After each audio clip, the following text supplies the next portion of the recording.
My name is Madison Reynolds, and I'm 32 years old. Growing up, I was the family helper while my brilliant siblings soared. Every summer at Sapphire Cove Resort, I became their personal maid rather than a vacationer. For 20 years, I smiled through tears while folding their towels and fetching their drinks. Last month, they arrived for their annual trip, demanding to speak to the new owner who changed their usual arrangements. Their jaws dropped when I walked in. Before I tell you how I turned decades of disrespect into the ultimate revenge, let me know where you're watching from. Drop a comment, hit subscribe, and stick around to see how I transformed from family doormat to the boss they never saw coming. I grew up in Westfield, Connecticut, in a sprawling colonial home with perfectly manicured lawns and an even more perfectly curated family image. At least that was the image my parents tried to maintain with my 3 siblings. For me, the story was very different. My older brother James was the firstborn golden child who showed early aptitude for science. By the time I came along as the 3rd child, he was already winning science fairs and being praised as the future doctor of the family. My parents beamed with pride at every microscope set they bought him and every academic medal he brought home. My older sister Catherine was the 2nd child and the legal mind. Even at 10, she could argue her way out of bedtime with such compelling logic that my father, himself an attorney, would chuckle with pride and let her stay up just this once nearly every night. She was sharp, articulate, and knew exactly how to work our parents. Then came me. By the time I arrived, my parents seemed to have run out of grand ambitions to project onto their children. I wasn't particularly noticed until my younger brother Tyler was born when I was 3. Suddenly, I had a purpose in the family, to help with Tyler, the surprise baby who quickly became the adored tech prodigy of the family. I can still remember the first time I was assigned helper duties. I was 7 years old. We were having a dinner party, and while my siblings were allowed to make brief appearances to charm the guests before escaping to play, my mother pulled me aside. "Madison, you're such a good helper. Could you pass around these appetizers?" She smoothed my dress. Just like a little hostess. I was proud at first. I thought I was being included in something special, something grown up.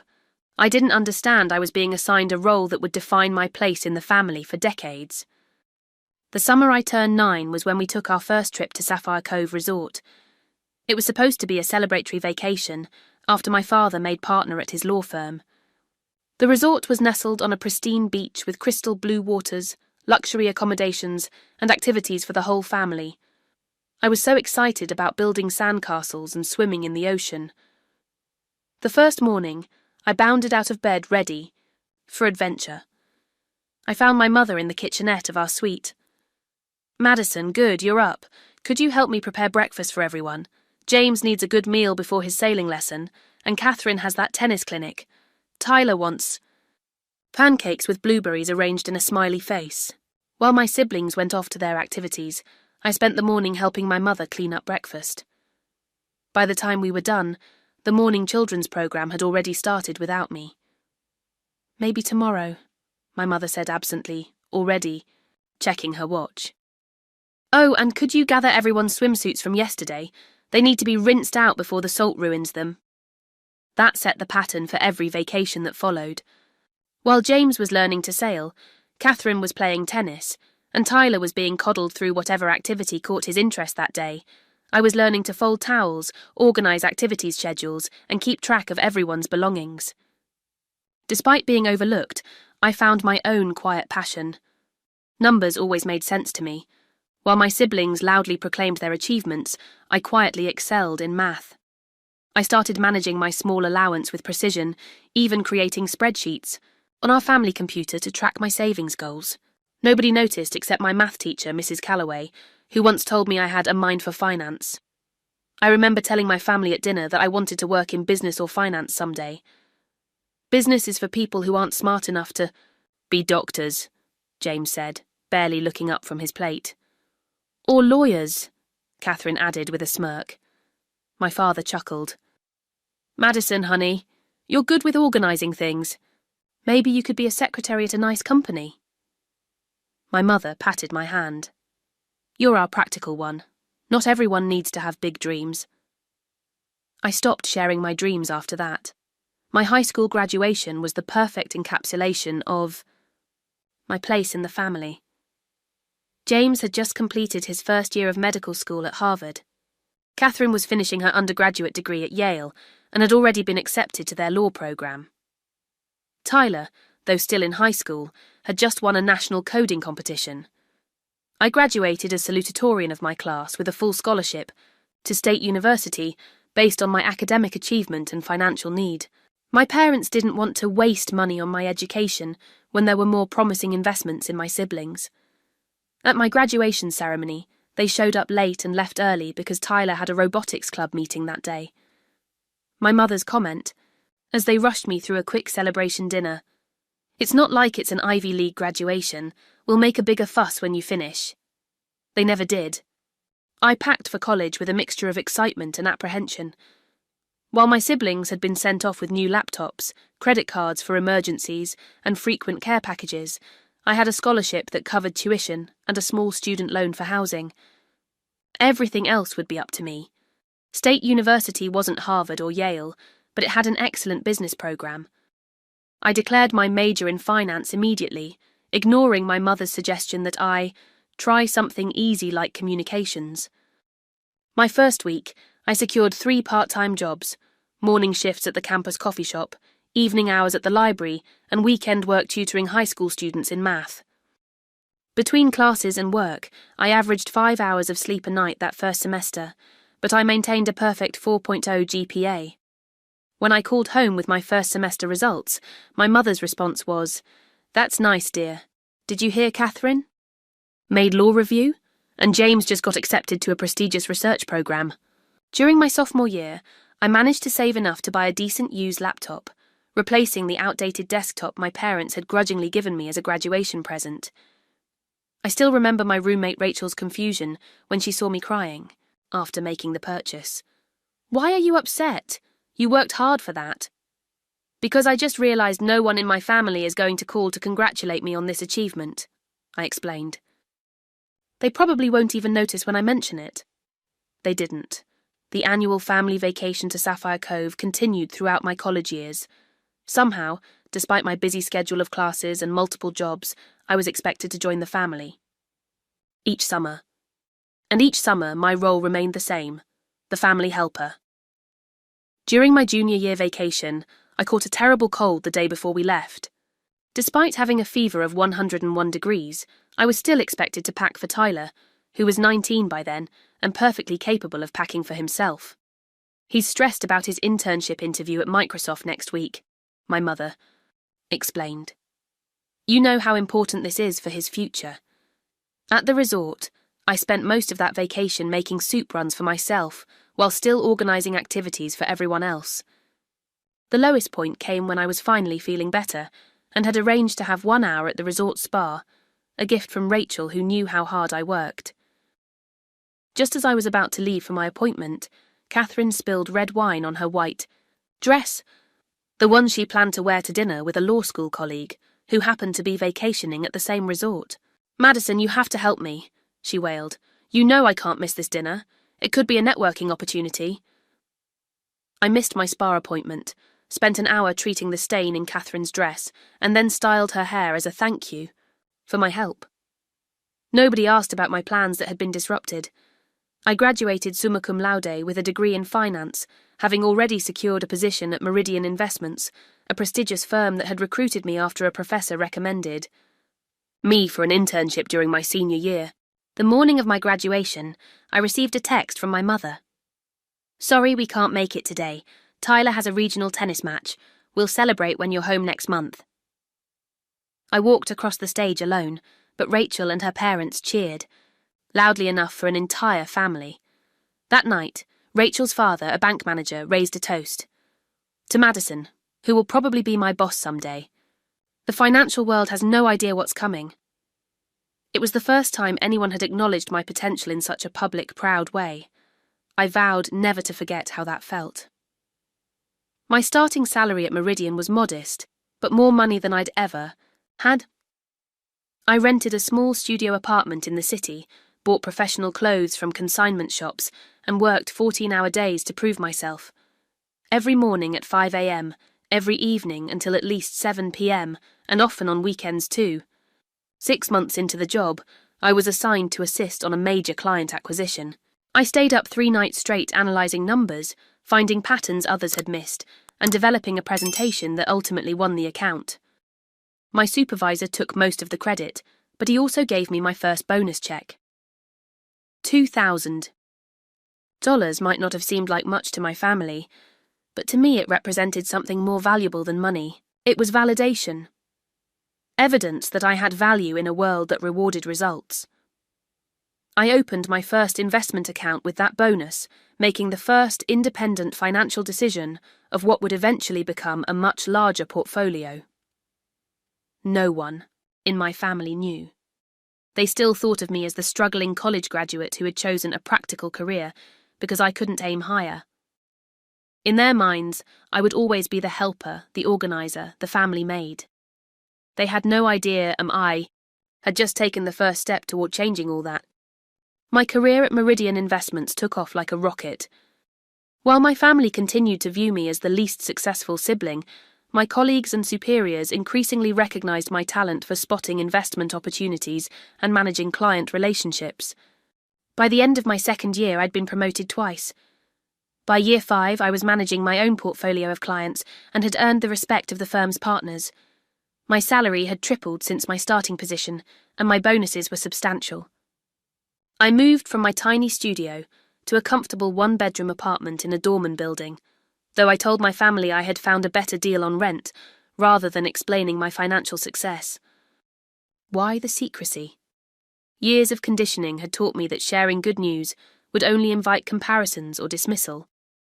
James was now a practicing cardiologist, Catherine had joined a prestigious law firm, and Tyler had launched a tech startup that was gaining attention. In my family's eyes, I was still playing in the minor leagues. The annual family vacation to Sapphire Cove took on an increasingly bitter quality. As my professional confidence grew, the contrast between how I was treated at work and how I was treated by my family became more painful. During our trip the summer after my 5th year at Meridian, I had just closed a deal that earned the firm millions. I was discreetly checking my email to finalise some details when my mother snapped her fingers at me. "Madison, everyone needs fresh towels for the beach, and Tyler's room needs tidying. He was up late working on coding for his app." I looked up from my phone. "Mum, I can get the towels in a minute. I just need to finish this email." My mother sighed dramatically. "What could possibly be so important? It's not like you're performing surgery like James or handling a major case like Catherine.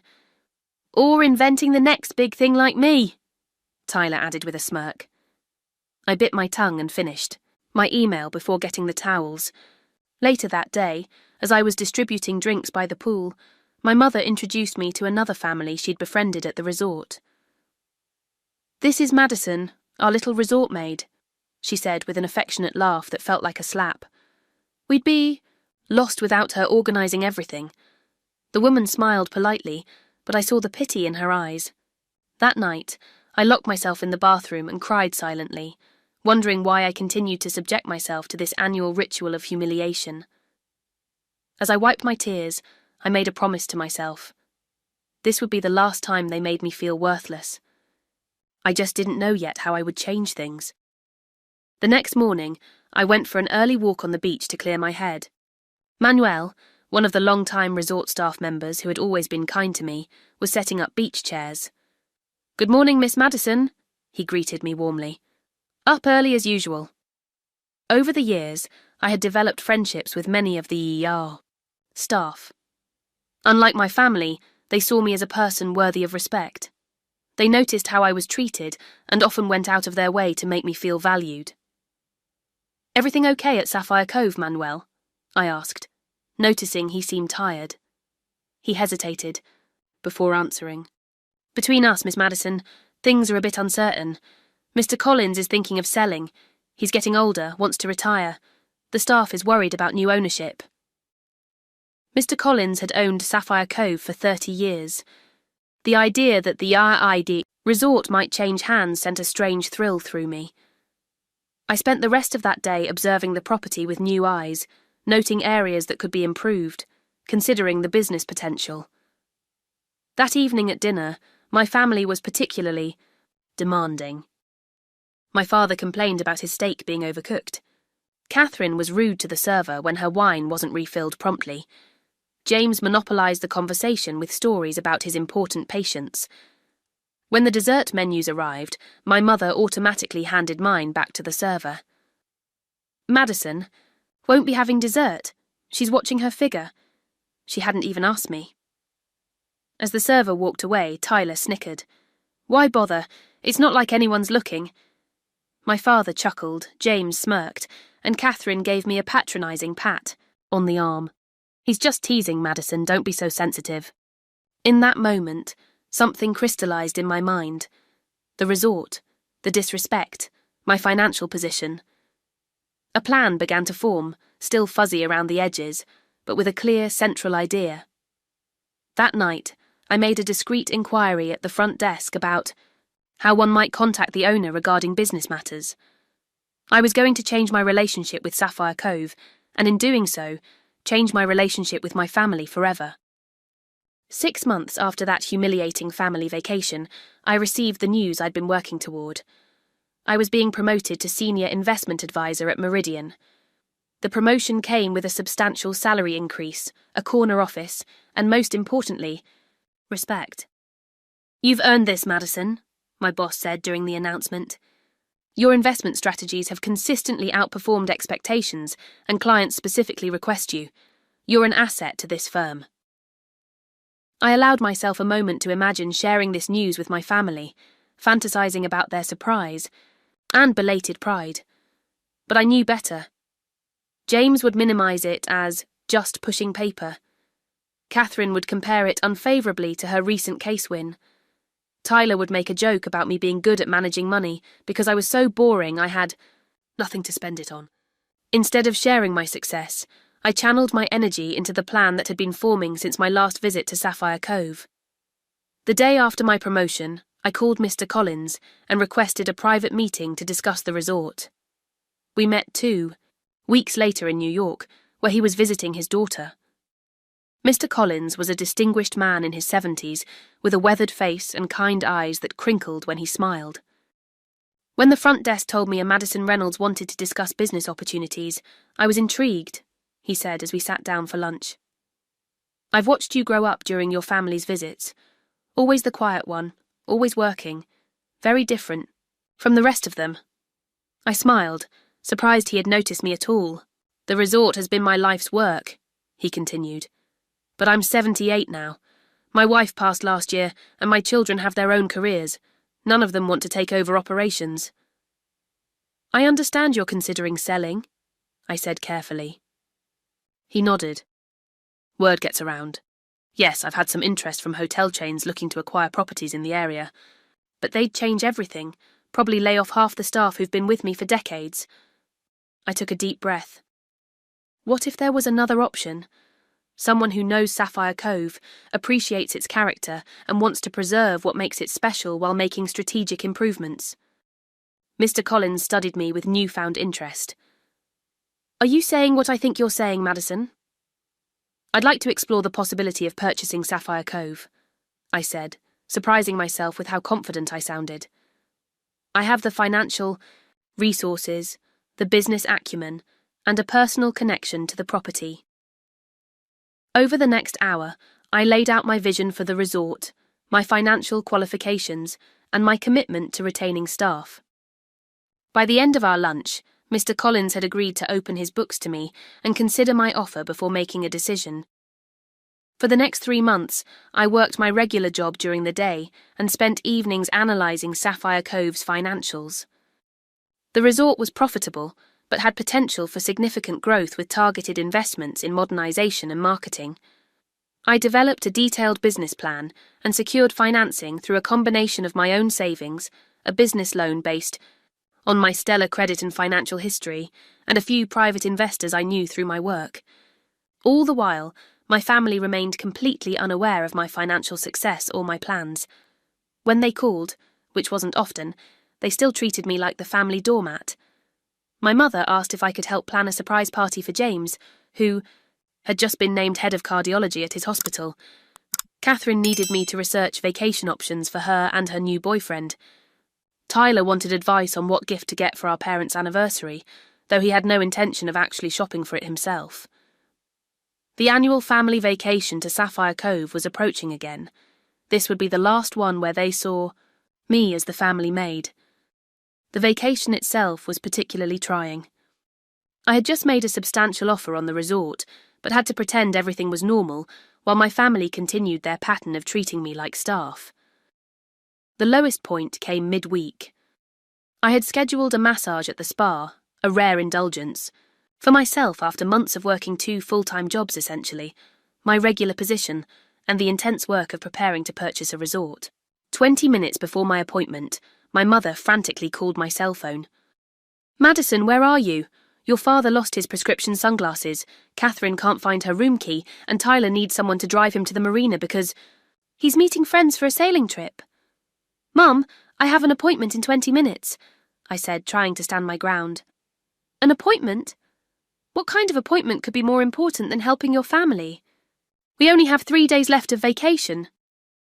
I ended up cancelling my massage, finding my father's sunglasses on top of his head, retrieving Catherine's room key from the pool area where she'd left it, and driving Tyler to the marina where he didn't even thank me before jumping out to meet his friends. That evening, I had a quiet dinner with Manuel, the beach attendant who had become a friend over the years. He had just been promoted to assistant manager of resort operations, and I wanted to get his perspective on staff morale and operational challenges. "Your family has already checked in with the concierge about next year's vacation," he mentioned casually. "They always book the same week, same suites." "Really? They've never mentioned that to me," I said, surprised they made these plans without including me, though I was always expected to join. Manuel looked uncomfortable. "They always ask for the family discount too, because you're so friendly with the staff." I nearly choked on my water. "The what?" "The family discount. Your mother always mentions how you practically work here every summer, how you're one of us." They've been getting 15% off for years. Not only was my family treating me like their personal maid, but they were also using my relationships with the staff to get discounted vacations. The audacity was breathtaking. 2 days after returning from that vacation, I received a call from Mr. Collins. He had decided to accept my offer for Sapphire Cove. 1 week later, I signed the papers and became the new owner of the resort where my family had demeaned me for over 20 years. I didn't tell them. Not yet. I wanted the reveal to be perfect. The 6 months between purchasing Sapphire Cove and my family's next annual vacation were the most exhilarating of my life. I took a leave of absence from Meridian Investments to focus on the resort, though I maintained my client relationships remotely. My boss was surprisingly supportive when I explained I had purchased a business that needed my attention temporarily. "Always knew you were going places, Reynolds," he said. "Just didn't expect you to buy an entire resort. We'll keep your office warm." My first priority was meeting with the staff. Many had known me for years as the quiet, helpful daughter in the Reynolds family, always running errands and cleaning up after her siblings. Their surprise when I introduced myself as the new owner was palpable. "I want to be clear about something," I told them during our first all-staff meeting. "I'm not here to clean house or bring in a whole new team. You are Sapphire Cove. Your experience, your dedication, your relationships with guests like my family, they're what make this place special." The relief in the room was visible. Manuel, now officially promoted to operations manager under my ownership, nodded approvingly. "That said, we're going to make some changes. Modernizations, improvements, expansions of services. I want your input on all of it. You're on the ground. You know what works and what doesn't." Over the following months, I worked alongside the staff I had once served with. We renovated the beach bar, updated the booking system, refreshed the guest rooms, and expanded the spa facilities. I learned every aspect of resort operations, from housekeeping to kitchen management to entertainment scheduling. The relationships I built were genuine. These people had seen me at my lowest, being treated as less than by my own family, Now they saw me as a leader who valued their expertise and treated them with respect. The mutual admiration that developed was more rewarding than any professional achievement in my previous career. As for the business itself, the changes we implemented showed immediate results. Bookings increased by 30% in the first quarter under my ownership. Revenue from the expanded spa services exceeded projections. The new beach bar became a hotspot for both guests and locals. Throughout all this transformation, I kept my ownership completely secret from my family. They had no reason to connect me with the resort beyond my usual role as their vacation organizer. The family Christmas gathering came and went without me mentioning my career change. When asked about work, I gave vague responses about new challenges and quickly redirected the conversation to James's latest medical achievement or Tyler's app development. As the next annual vacation approached, I began planning the perfect reveal. The family always booked the same 3 connecting suites on the 3rd floor overlooking the main pool. This year, they would find themselves in different accommodations. I worked with the reservations team to prepare what we now called the Reynolds experience. Instead of their usual suites, my family would be placed in the newly renovated Ocean Terrace wing, in rooms that were beautiful but deliberately separated from each other.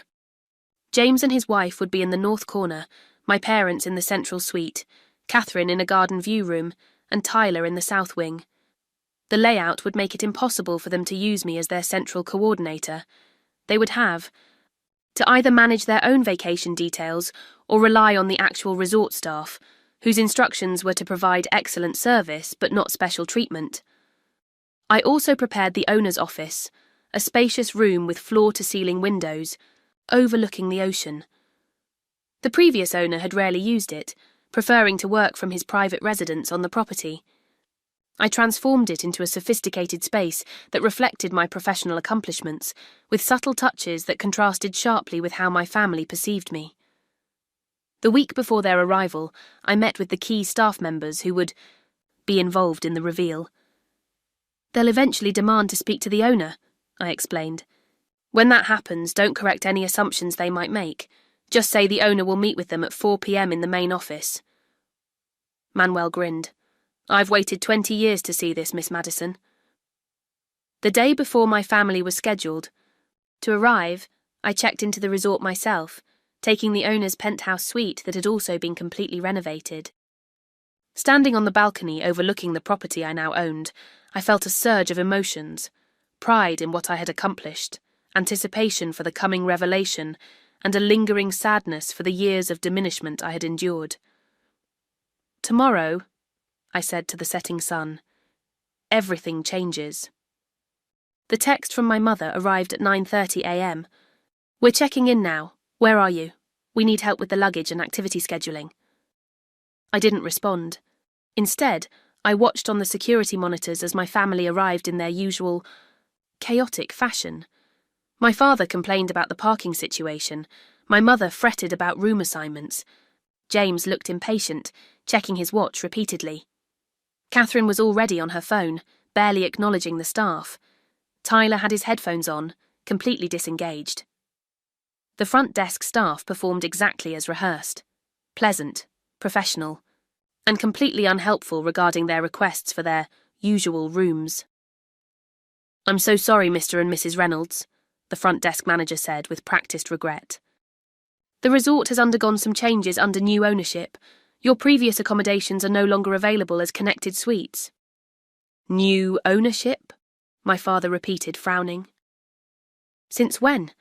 We've been coming here for 20 years. We know." "The owner, Collins." "Mr. Collins retired last year, sir. The new owner has implemented several changes to improve the guest experience." My mother cut in. "Well, we always get connecting rooms. We're a family, and we get the 15% family discount because our daughter practically works here. Every summer." The manager's expression remained pleasant. "I don't see any notes about a discount in your reservation, Mum. And as for your daughter, is she a resort employee?" "No, but she's very friendly with the staff. She's probably around here somewhere now, organising something for us. Madison Reynolds? Everyone knows her." "I'm familiar with Ms. Reynolds," the manager said carefully. but I'm afraid our discount policies have changed as well. The conversation continued in this vein for several minutes before my family reluctantly accepted their separate room assignments.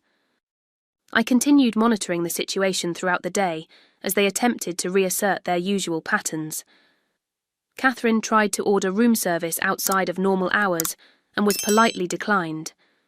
Tyler demanded that the beach staff rearrange lounges to create a private area for him, and was informed that beach seating was first come, first served.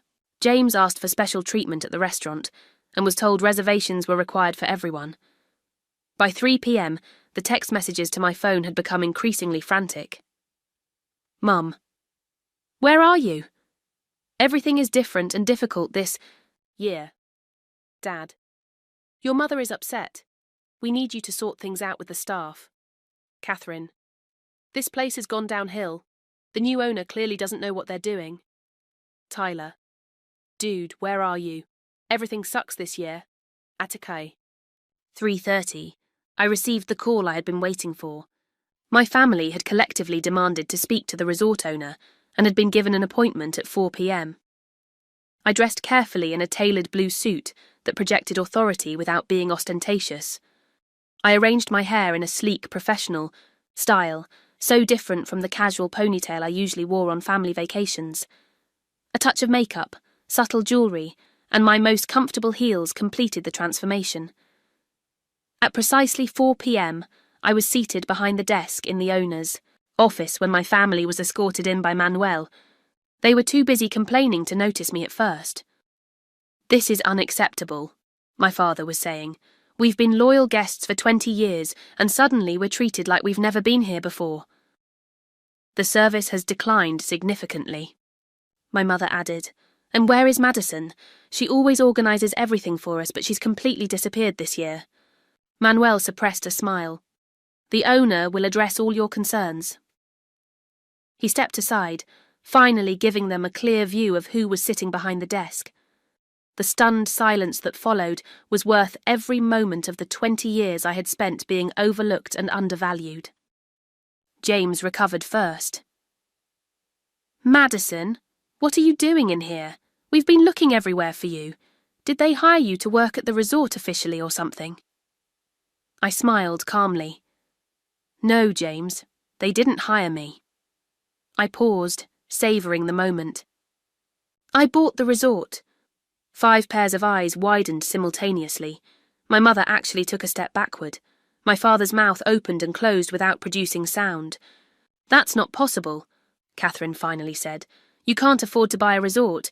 You work in some entry-level position at an investment firm. Senior investment advisor, actually, I corrected her. Or I was, until I took a leave of absence to focus on this acquisition. I've been quite successful in my little job for years. You just never bothered to ask. Tyler snorted. This has to be a joke. You, owning Sapphire Cove? No way. I opened the drawer of my desk and removed the framed ownership documents, turning them around for my family to see. Sapphire Cove Resort has been my property for exactly 6 months and 17 days. I've implemented a number of changes, as you've noticed. The connected suites you usually occupy have been converted to premium spa rooms. The special treatment you're accustomed to receiving is no longer resort policy, and the family discount you've been claiming based on my relationships with staff has been discontinued. My father's face had turned an alarming shade of red. This is outrageous. You bought this place just to what? Get back at us? This is childish, Madison. Actually, it was a sound business investment, I replied evenly. The resort's value has increased 20% since my acquisition, bookings are up, and staff retention has improved dramatically. But yes, I won't deny there's a certain satisfaction in watching you all adjust to not having me as your personal assistant. James took a threatening step forward. You did this deliberately to humiliate us. No, James, you've all been humiliating me for 20 years. I simply removed myself from that equation. My mother's expression shifted from shock to calculation. Madison, darling, we had no idea you felt this way. Of course, we're proud of your success. This is wonderful news. We should celebrate as a family. We can certainly celebrate, I agreed. But first, let's establish some new ground rules for your stay. You're welcome to remain as guests, but you'll be treated exactly like any other guests. No special favours, no rearranging staff priorities to suit your whims, and absolutely no expecting me to fold your towels, fetch your drinks, or coordinate your activities. Catherine had been unusually quiet, studying me with new eyes. You really did it, she finally said. You outmanoeuvred all of us. For the first time, I heard something like genuine respect in her voice. I did, I acknowledged. And now we all have a choice about how we proceed from here. You can check out and find another resort for your annual vacation, or you can stay and begin a new chapter in our family relationship, one based on mutual respect. My father looked like he wanted to argue further, but my mother placed a restraining hand on his arm. Always the pragmatist, she recognised the shifting power dynamic. Of course we'll stay, she said smoothly. We're so looking forward to experiencing all the wonderful changes you've made to the property. I nodded, standing to signal the end of the meeting. Excellent. I have a dinner reservation at 7 if you'd care to join me. As my guests, of course. As they filed out of the office, expressions ranging from anger to confusion to reluctant admiration, I caught Manuel's eye. He gave me a subtle thumbs up before closing the door behind them. I sat back down at my desk, feeling the weight of 20 years lifting from my shoulders. The confrontation had gone almost exactly as I'd planned, but the real test would be, what happened next? Would my family revert to type, or would this revelation fundamentally change our relationship? Either way, I was prepared. For the first time in my life, I was in control of my own narrative. The dinner that evening was unlike any family meal we'd ever shared. We sat at the best table in the resort's signature restaurant, with attentive but not obsequious service directed by the staff who had known me for years, first as the family, doormat, and now as their respected employer. The conversation was stilted at first. My father vacillated between angry outbursts and awkward attempts at reconciliation. My mother tried to reframe the past, suggesting they had always valued my organisational skills and practical nature. We just thought you were happy helping, she insisted. You never complained. Did you ever ask? I responded quietly. Did you ever wonder why I was always organising your lives instead of living my own? James remained defensive throughout the meal. As the oldest, he had benefited most from the family dynamic, with everyone including me supporting his ambitions and accommodating his schedule. You're making it sound like we abused you, he said tersely. We're a family. Everyone has roles. And mine was to serve the rest of you, I replied. That wasn't a role I chose, James. It was assigned to me and reinforced every time I tried to step outside of it. Catherine, surprisingly, was the first to show genuine reflection. As a lawyer, she prided herself on objective analysis of evidence, and the evidence of my success was undeniable. I misjudged you, she admitted over dessert. We all did. I'm sorry for that, Madison, truly. Tyler, the youngest and perhaps the most confused by the dramatic shift in family hierarchy, alternated between sullen silence and attempts to re-establish our old dynamic by making requests that I now simply redirected to the appropriate staff members. If you'd like fresh towels, Tyler, just call housekeeping. That's what they're here for. The days that followed established new patterns. My parents made obvious efforts to include me in activities rather than assigning me to manage them. James's wife Jennifer, who had always been kind to me, became an unexpected ally, openly praising my business acumen and encouraging James to acknowledge my achievement. Catherine and I developed the beginnings of a more equal sisterly relationship. One morning, she joined me for my sunrise walk on the beach, something she had never done before. I always saw you as the quiet, boring one, she admitted as we walked along the shoreline. I never bothered to look deeper. Most of you didn't, I agreed. I'm a little afraid of you now, she said with a laugh that was only half joking. You plotted this whole thing under our noses. Turns out you might be the most formidable Reynolds after all. Tyler took longest to adjust, having grown up with me essentially as his personal assistant. But even he began to see me differently. After overhearing a staff meeting where I decisively handled a crisis, involving an overbooked wedding venue and a tropical storm warning. By the end of the week, a new family dynamic had begun to emerge. Not perfect, not completely healed, but fundamentally changed. My father still occasionally slipped into his old authoritarian role, but caught himself more quickly.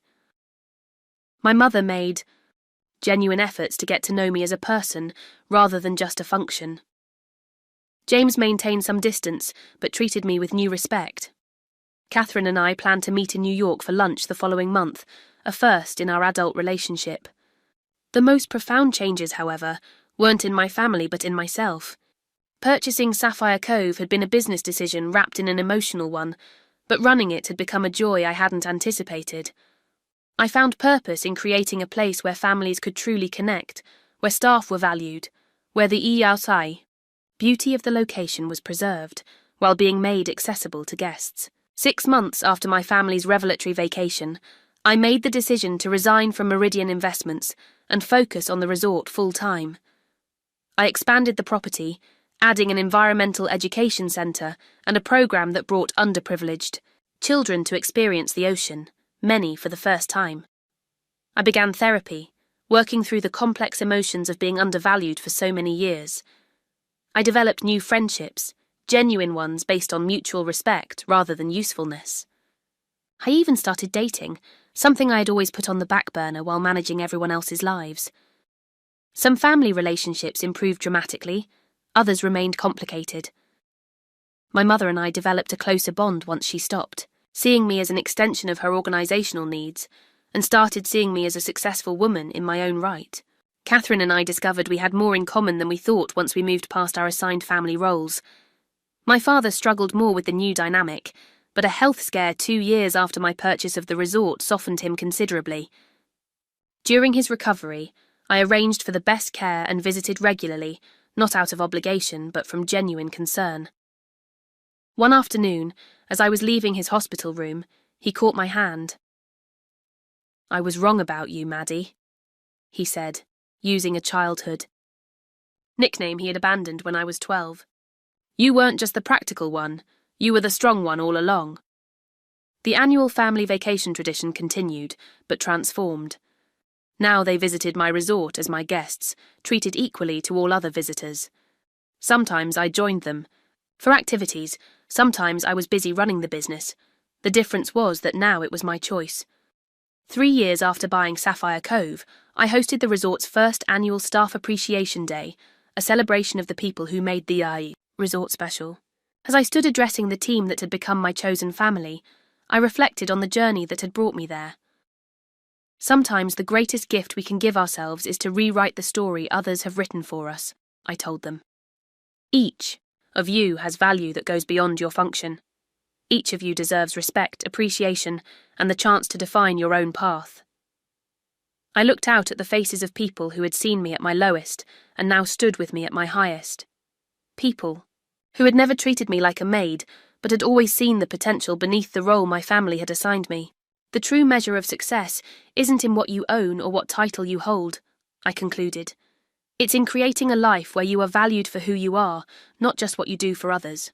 That night, standing on the balcony of my penthouse suite, watching the sunset over the ocean that had witnessed 20 years of my silent tears and now reflected my hard-won success, I finally felt complete. Not because I had gotten revenge, but because I had gotten free. Have you ever been underestimated by the people who should have valued you most? I'd love to hear your stories of rising above others' limited perception of you. Drop a comment below and let me know how you transformed being undervalued into your greatest strength. If this story resonated with you, please like, subscribe, and share with someone who might need to hear that they're worth more than others' expectations. Remember, sometimes the biggest power move isn't proving others wrong, it's proving yourself. Right? Thank you for listening to my journey, and may you find the courage to rewrite any story that doesn't honour your true worth.